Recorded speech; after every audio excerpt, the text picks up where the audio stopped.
네, 재미로 즐기더니 MBTI가 입사 지원을 할 때도 활용이 된다니까 좀 취준생들 입장에서는 썩 달갑지만은 좀 않을 것 같습니다.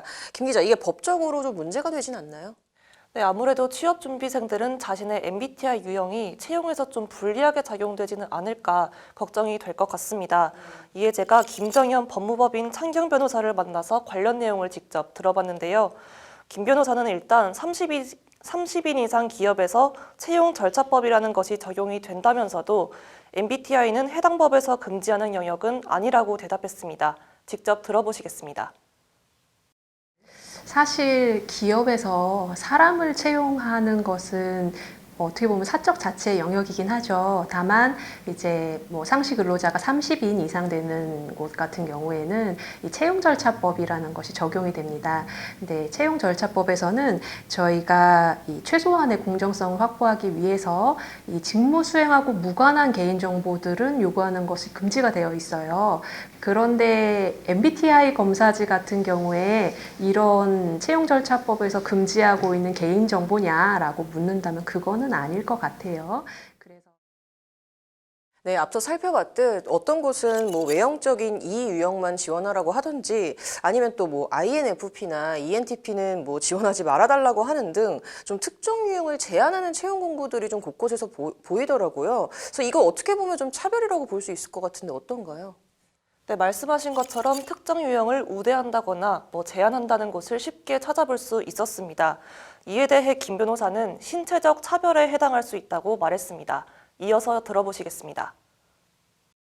제가 보기에는 기업에서 우리 기업이 원하는 인재상은 이런 것이다 라는 정도를 표현한 것이 아닌가 싶고요. 근데 그렇다고 하더라도 예를 들면은 아주 고비용의 특별한 검사를 요구를 하면서 어떤 유형의 사람만 뽑겠다든지 이런 경우라면 이거는 또 다른 의미의 신체적인 차별이 또 될 수가 있지 않을까.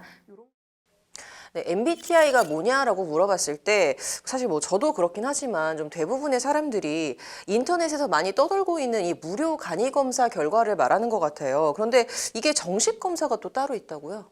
네, 그렇습니다. 흔히들 많이 사용하는 인터넷 무료 간이 검사는 정식 MBTI 검사가 아닙니다. 한국 MBTI 연구소 김재영 연구부장의 말을 직접 들어보시겠습니다. 인터넷에 찾아보시면 정말 많은 다양한 MBTI 무료 간이 검사들이 산재해 있습니다. 비교를 해드리면 그 인터넷에 지금 많이들 MBTI로 오해하시고 그게 MBTI인 줄 알고 하는 검사의 문항 중에는요, 정식 문항이 단 한 문항도 들어있지는 않아요. 근데 실제 MBTI는 양자택일입니다. 강제 선택형이에요. 두 개의 문장 중에 하나를 선택하거나 아니면 두 단어가 있으면 그 중에 하나를 선택하는 거예요. 네, 전문가의 말을 듣고 왔는데 이게 그렇다면은 간이 검사가 정식 검사에 뭐 저작권을 침해한다든지 이런 소지는 없나요? 네, 일각에서는 간이 검사가 저작권법을 피하기 위한 꼼수를 썼다는 말도 나오기는 합니다. 개개인의 MBTI는 4가지의 알파벳으로 구성되어 있지 않습니까? 무료 간이 검사의 경우 이 4개의 코드 뒤에 알파벳 하나가 더 붙어 있습니다. 쉽게 설명드리면 제 MBTI는 ENFP인데요.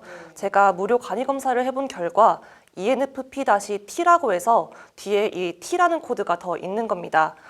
저작권법에 걸리지 않기 위한 꼼수를 썼다는 이유가 여기서 나오는 겁니다. 그러니까 나뉘는 기준도 다르고 코드 자체도 코드만 이니셜만 이 동일한 것처럼 이제 써놓은 것이지 다른 용어에서 떼오기 때문에 안 좋게 얘기하면 정말 저작권을 살짝 우회하는 어찌 보면 저작권에 문제가 생기기 때문에 이 부분을 좀 피하려는 선택을 했다라고.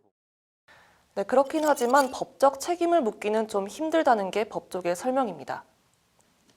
현재 통용되고 있는 인터넷 무료 성격 검사의 경우에는 저작권법상 책임을 묻기는 좀 어려워 보입니다.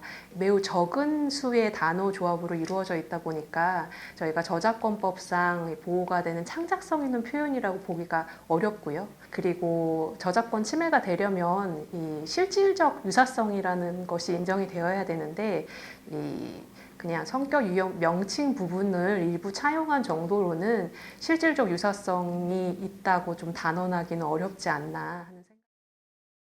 네, 좀 마지막으로 김 기자도 이번에 취재를 하면서 이제 한국 MBTI 연구소에서 직접 정식 검사를 좀 받아보지 않았습니까? 실제로 이 무료 간이 검사와 좀 어떤 차이가 있던가요?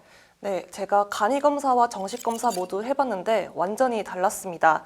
정식 검사 결과에서는 외향을 나타내는 E 코드 안에서도 또 성향이 분류가 된 건데요. 저희 경우에는 외향적이기는 하지만 뭐 자신의 생각이나 느낌, 관심사를 다른 사람에게 쉽게 드러내지 않는다. 그래서 다른 사람들은 속마음을 알기 어려운 사람으로 생각한다. 이런 식으로 더 세부적으로 성격을 파악할 수 있었습니다. 네, MBTI를 서로 좀 이해하기 위한 수단으로 즐기는 건 좋겠지만 정식 검사가 아닌 것을 좀 기업 채용에 활용하는 것은 좀 위험할 수 있다라는 생각이 좀 듭니다. 이번 주 여기까지 듣도록 하겠습니다.